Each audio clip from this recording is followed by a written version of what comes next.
कहानी है राधिका की। राधिका नाम की एक लड़की थी। राधिका बहुत ही सीधी और सरल स्वभाव की लड़की थी। उसे जीवन के दाव पेच की कुछ समझ नहीं थी। राधिका अब शादी के लायक हो चुकी थी।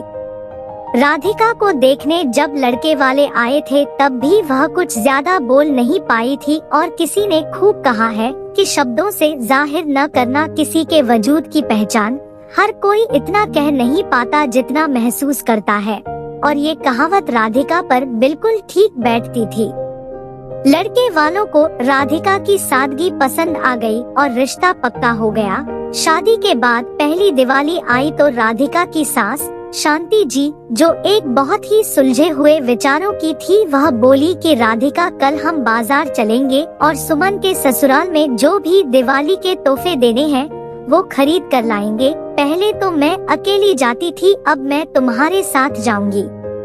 राधिका सास के साथ बाहर गई तो वह उसे बहुत बड़े बड़े शोरूम पर ले गई तोहफे खरीदने के लिए और कपड़े लेने के लिए। क्योंकि राधिका मिडिल क्लास घर से थी तो वह कभी ऐसी जगहों पर नहीं गई थी, तो उसको बहुत अच्छा लग रहा था। वहाँ पर सब उसकी सास की इज्जत कर रहे थे क्योंकि वह उनके यहाँ अक्सर आया जाया करती थी। जहाँ ये सब राधिका को अच्छा लग रहा था, वही उसका दिल बैठा जा रहा था कि उसके मायके वाले इन सब की बराबरी कैसे करेंगे, क्योंकि दिवाली के बाद भैया दूज थी और जहाँ उसकी ननद के लिए इतना सब कुछ हो रहा था तो उनको भी शायद यही उम्मीद हो जाए। राधिका ने बातों बातों में अपने घर पर ये बात रखी तो उसकी माँ, जो कि एक विधवा थी, उन्होंने अपनी चूड़ियाँ गिरवी रख दी और राधिका के लिए गोल्ड बनवा दिया और दिवाली पर उसके भाई भाभी को सामान लेकर उसके ससुराल भेजा। फिर सबने खाना खाया। राधिका रसोई में बर्तन रखने गई तो शांति जी ने गौरव, राधिका का भाई, से एक बात कही। बेटा अगर बुरा न मानो तो मैं एक बात कहूँ।